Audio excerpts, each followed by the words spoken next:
So they're all looking into the tunnel, and they hadn't figured it out yet. Right. Well, what was happening was the buildings were on fire above them, and so the oxygen that was feeding those fires were coming in from below, from the train stations, into the building and feeding the towers, feeding the fires in the towers.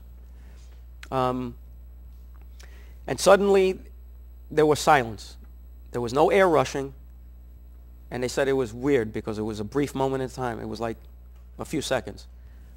And suddenly they started feeling the ground pounding, and they saw that the wind had stopped, and then they started backing away from the entry or the plaza that led up to the towers, and they made their way almost 3/4 of the way down the platform in time enough so that when the towers finally did collapse, and as they're collapsing, I-beams are coming through the ceilings of the tunnel stations and embedding into the railway platform, and they realized that, the world was coming to an end as far as they were concerned. Everything's coming down on them.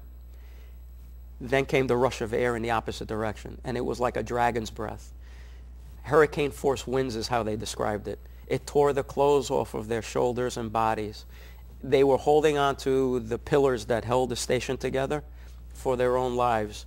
They were lifted off the ground by the force of those buildings collapsing and the air compressing into the stations and making their way out. So that's what it was like. That's incredible. That just the scale of disaster. Were you satisfied? I know it seems odd. Were you satisfied with the way that people managed to work together to rescue people, to help people? Do you think that people did their best, or was there more that could have been done? There wasn't anything anyone could have done any better. Everyone came together, and again, it was like I was alluding to earlier, how in times of crisis, how when in moments of motivation, we as a species are capable of doing anything.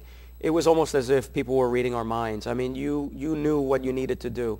Police agencies from across the region were mobilizing and responding to Ground Zero to assist. I saw agencies within hours of the collapse from places as far as Delaware, having patrol cars from Delaware in New York City, Newark, New Jersey, Nassau, Suffolk County, upstate New York, everywhere were converging in the area to render assistance and aid. And the immediate days following the collapse, the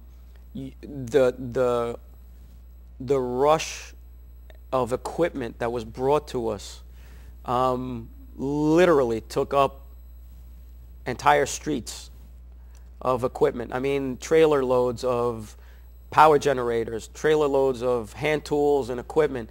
The generosity that was shown was the best that this nation has to offer.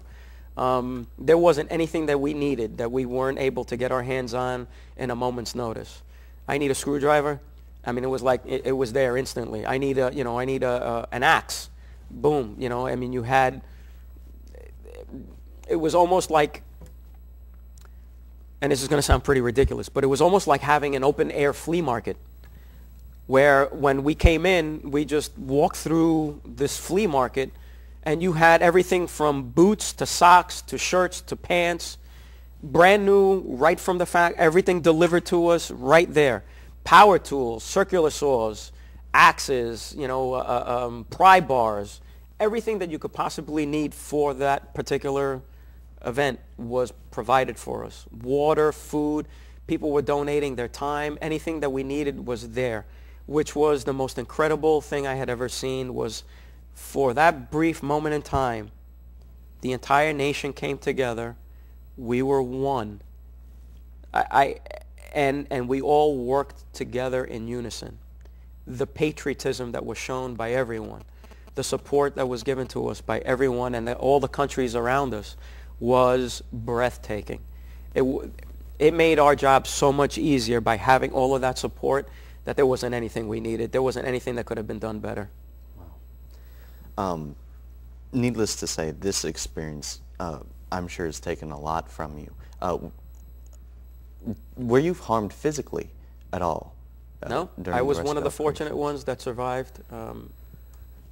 And so far, knock on wood, I don't have anything affecting me as a result of my exposure to being there. That's an incredible stroke of luck. You did give a lot. You were working hard. You were seeing unimaginable things. Would you, given the chance, if you could separate yourself, would you, or were you glad that you were there, that you could be there to help? Not that I would ever wish for an event like this to ever occur again, but I wouldn't do anything differently. The training that I had provided me with the power and the reinforcement of knowing that I was able to do my job and my task. Could I have done more? I think I could have, but the knowledge of my training told me otherwise. Had I gone any further, had I gone deeper, there would have been a very good likelihood that this conversation wouldn't be occurring.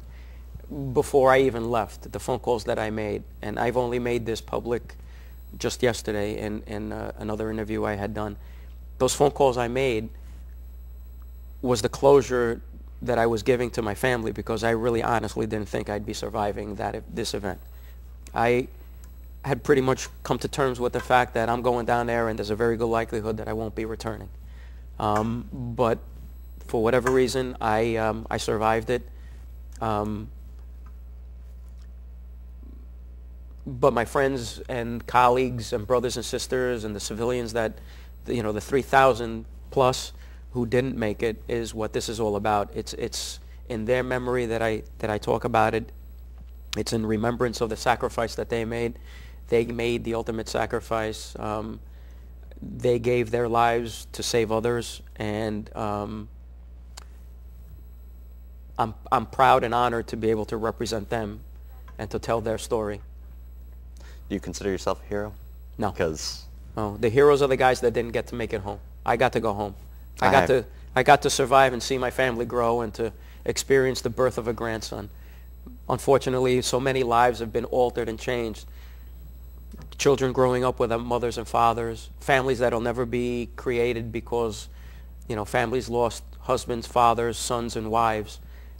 No, I'm not a hero. I have to disagree with you there. Well, I'm terribly sorry that's where we'll agree to disagree. We'll agree to disagree. When I was in the first grade is when that happened. And I remember all the schools in the country, I believe, were dismissed early so that children could go and spend time with their families. And when I got home, I don't know how old I was, but I remember seeing on the TV the images of the disaster. But I distinctly remember seeing heroes coming in, doing their best to save people. And to know that you're a part of that and that I get to talk to you like this, it's infinitely rewarding for me. So thank you very much, Joe. I really appreciate you. You're very welcome. And helping. You couldn't have given more. Thank you so much for doing it. It was my job. I was just doing my job. Too humble? You're so humble. Well, that's all we've got for you today, I think. Joe Andujar, everybody. A hero to me. We'll see you guys next time.